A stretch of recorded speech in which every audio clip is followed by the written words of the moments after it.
friends from media and online stream. Welcome to the 2023 Global ESport Summit. I'm the host today, and my name is Shiran.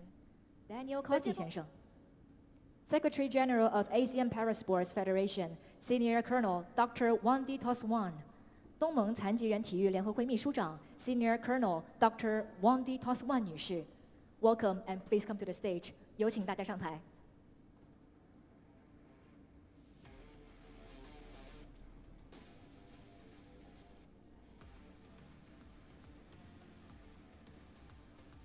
The next question I'm going to ask Colonel.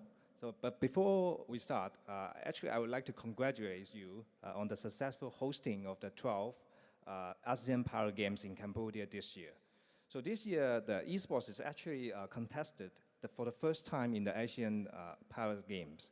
So Colonel, as the Secretary General of the ASEAN Para Sports Federation, could you please share with us about the experience? What kind of measures were put in place to ensure a fair and inclusive competitive environment for the para athletes? Okay, thank you, Jeff. Distinguished delegates, ladies and gentlemen, His Excellency Prince. I'm very honored to be here. This is my first time in China. And thank you very much for inviting me here. Of course, as Secretary General of ASEAN Parasport Federation, the game is indeed fantastic and meaningful experience, and also we gain the learning curve for ASEAN Parasport Federation as well. And eSport was introduced the first time in the 12th ASEAN Para Games, abated as the demonstration sports, and also as we have been the organizer for the ASEAN Para Games for 22 years. This is the first time that we have the eSport for the para athletes. And it is exciting to join one of eSport together with the 13 para sports in the latest ASEAN Para Game. It's quite challenging and quite amazing for me and for us too.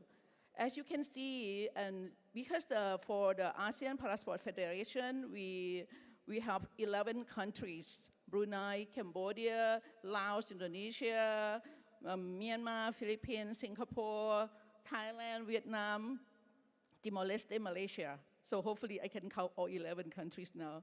So my objective is to make sure that to expand our current 24 para athletes and also 24 sports together to give opportunities for our athletes that we call the person of disability, or we call them PWD. This is very important that we need to seek for the collaboration. And also, the thing is when we talk about eSport, and I have been observed for the players at the eSport, the communication skills and internal personal skill is very important. Once they want to win the game, they have to make sure how can they communicate effectively.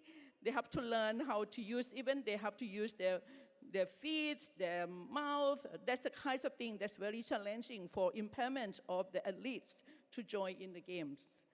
So the other things that, of course, when we talk about the games, we think about fairness and inclusivity. This is amongst our aspects that we have to learn more.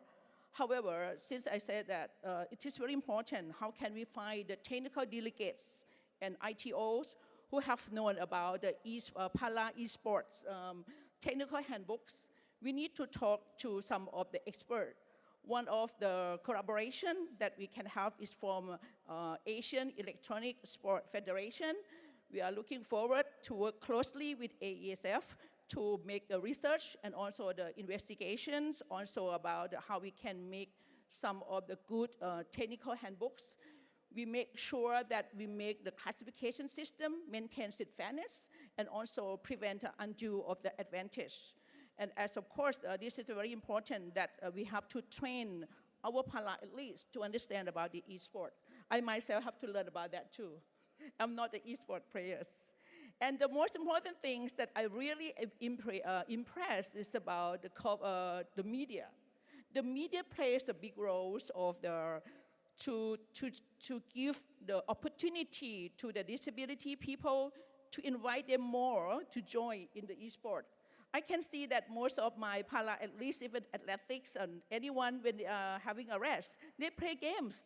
So why don't enjoy them with the para esport?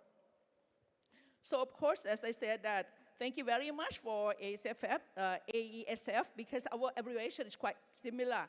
AESF and APSF. Sometimes we have to make sure that we don't confuse two abbreviation. So ladies and gentlemen, as I told you before, eSport is not only the games. eSport is not only competition.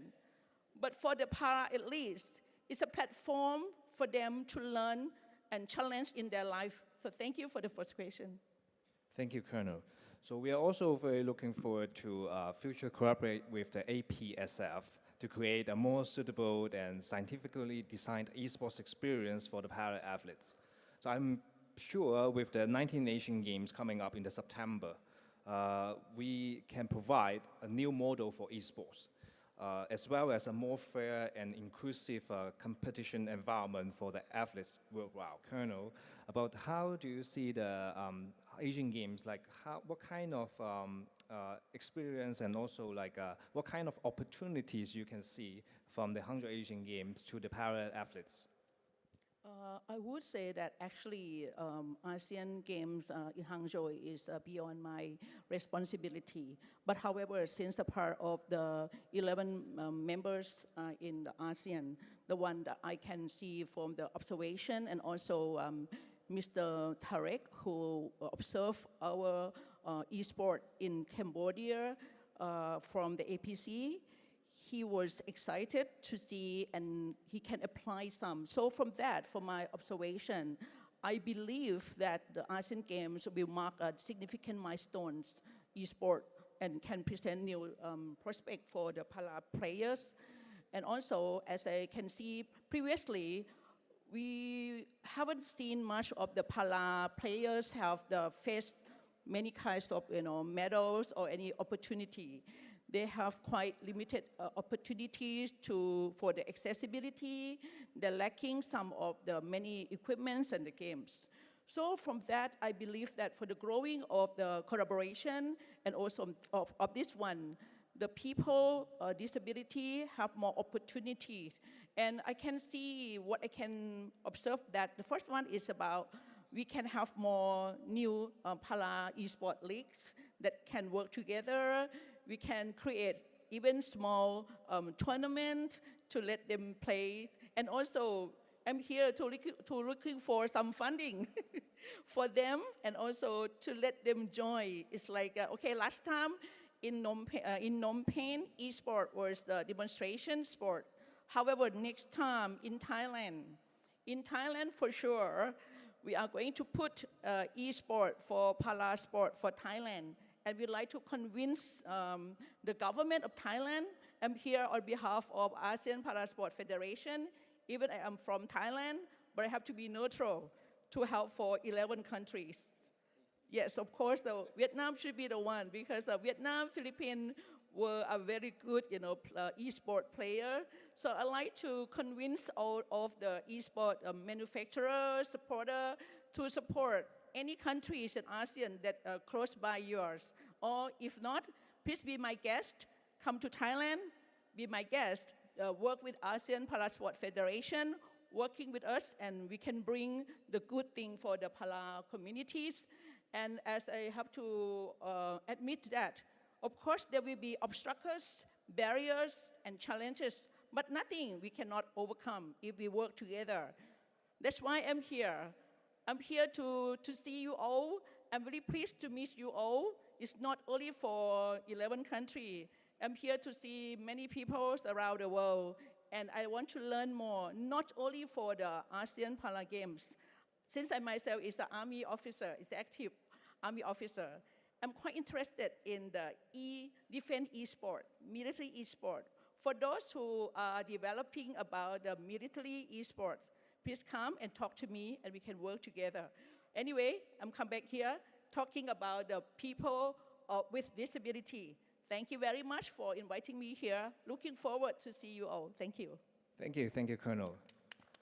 So I think today's time is around, so maybe let's take a group photo together at the center of the stage.